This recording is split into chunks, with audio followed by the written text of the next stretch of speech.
Assalamualaikum warahmatullahi wabarakatuh. Subahul khair ya ayuhat talibat. Kaifa halukunna jami'an? Alhamdulillah bi khair. Pada kesempatan kali ini kita akan membuat video pembelajaran tentang materi bahasa Arab kelas 7 semester ganjil, yaitu tentang mubtada dan khobar. Nah, apa itu mubtada dan apa itu khobar?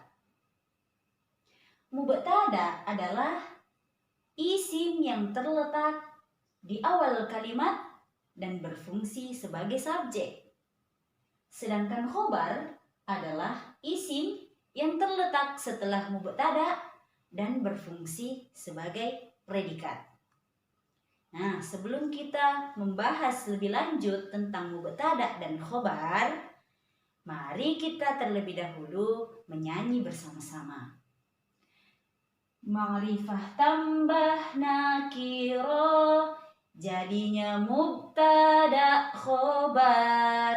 Nakiroh tambah ma'rifah, jadinya mudhaf ilai.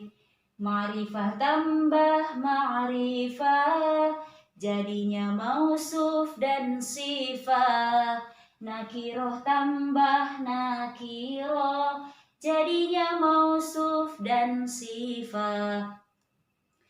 Nah, pembahasan kita kali ini, mubtada terdiri dari isim isyarah dan khobar terdiri dari na'tun atau kata sifat. Masih ada yang ingat yang mana itu isim isyarah? Nah, kalau begitu mari kita sama-sama menyanyikan lagu tentang isim isyarah. Yang pertama, isyarah qoribah.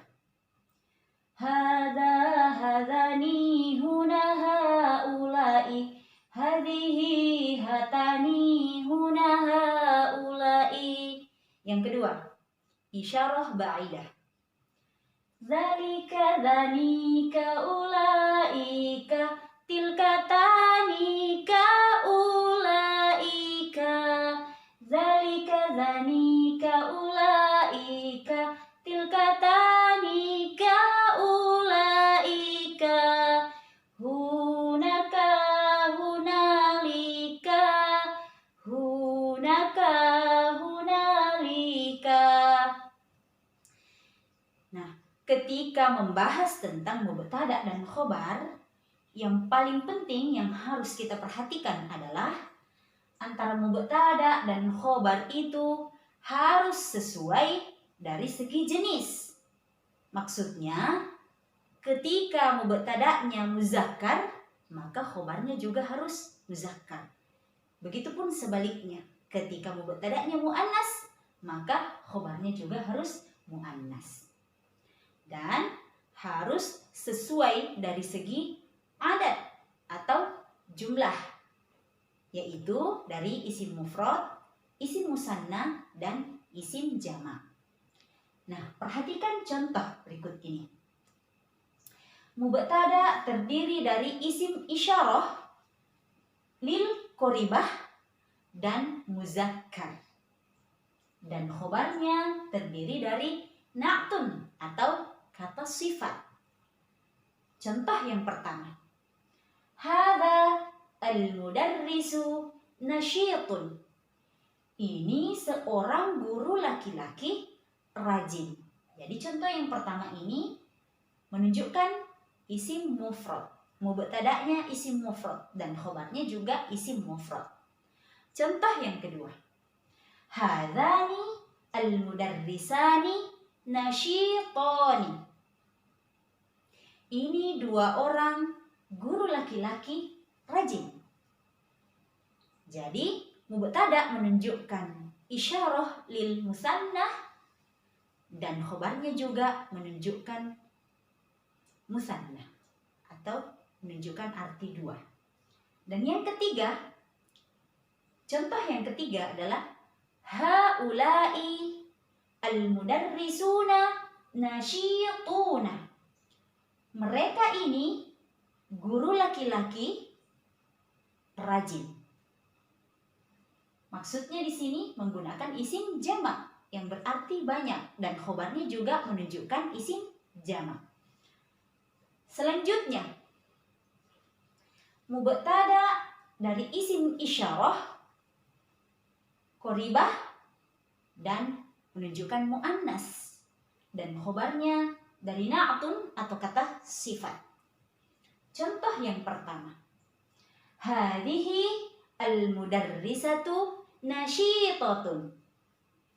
Ini seorang guru perempuan rajin. Contoh yang pertama ini menunjukkan isim mufrad, menunjukkan arti satu. Khobarnya juga menunjukkan isim mufrad.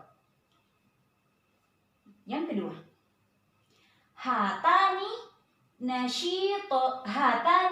al-mudarrisatani nasyitotani. Ini dua orang guru perempuan rajin. Jadi contoh yang kedua ini menunjukkan isim musanna atau isim yang menunjukkan arti dua. Mubtada'nya menunjukkan musanna dan khobarnya juga menunjukkan musanna. Contoh yang ketiga, haula'i al-mudarrisatu nasyitatun. Mereka ini guru perempuan rajin. Jadi contoh yang ketiga ini menggunakan isim jamak dan khobarnya juga menggunakan isim jamak. Nah, pembahasan yang kedua, mubtada khobar yang kedua adalah mubtada'nya dari isim isyarah dan khobarnya dari zorful makan atau keterangan tempat. Nah, contoh yang pertama kita lihat mubtada dari isim isyarah lil ba'idah dan menunjukkan muzakkar. Sebelum kita melihat contohnya, memperhatikan contohnya, terlebih dahulu saya menginformasikan bahwa ketika khobarnya dari zorful makan atau keterangan tempat, maka tidak berlaku harus kesesuaian antara mubtada dan khobar itu harus sama jenis dan jumlahnya. Nah, perhatikan contoh berikut ini. Yang pertama, zalika al-kitabu alal maktabi. Itu sebuah buku di atas meja. Mubtada'nya terdiri dari isim isyarah menunjukkan mufrad dan khobarnya dari zorful makan. Contoh yang kedua, zanika al-kitabani alal maktabi. Ini dua buku di atas meja. Nah, di sini jelas perbedaannya bahwa mubtada'nya menunjukkan musanna atau dua, tetapi khobarnya tetap tidak berubah. Contoh yang ketiga, tilka al-kutubu alal maktabi. Itu banyak buku di atas meja. Ini menunjukkan arti banyak buku, berarti menunjukkan isim jamak. Nah, lalu kenapa di sini menggunakan isim mufrad? Perlu kalian ketahui bahwa jamak taksir yang tidak berakal itu dikategorikan sebagai mufrad muannas. Jadi kata al-kutubu adalah jamak taksir dari kitabun dan ini tidak berakal. Maka dari itu dikategorikan sebagai mufrad muannas. Makanya menggunakan kata tilka. Selanjutnya, mubtada dari isim isyarah lil ba'idah dan menunjukkan muannas dan khobarnya dari zorful makan atau keterangan tempat. Contoh yang pertama, tilka al-mistaratu tahtal kitabi. Itu sebuah mistar di bawah buku. Ini menunjukkan mubtada'nya menunjukkan isim mufrad. Kemudian contoh yang kedua. Tanika al-mistorotani tahtal kitabi. Itu dua buku di bawah, itu dua mistar atau penggaris di bawah buku. Nah, di sini terlihat perbedaannya bahwa mubtada'nya menunjukkan musannah, tetapi khobarnya tidak berubah. Sebagaimana tadi saya jelaskan, ketika khobarnya terdiri dari zorful makan, maka ketentuan tadi tidak berlaku. Yang ketiga, tilka al-mistaratu tahtal kitabi. Itu banyak mistar di bawah buku. Nah, contoh yang ketiga juga ini menunjukkan arti banyak. Baiklah, pembahasan kita kali ini cukup sampai di sini. Insya Allah kita akan melanjutkan pada video pembelajaran berikutnya. Syukran ala ihtimamikunna jami'an wa akhiran aqulu ilaikum minallahil musta'an wa ilaihi qasdus sabil. Wassalamualaikum warahmatullahi wabarakatuh.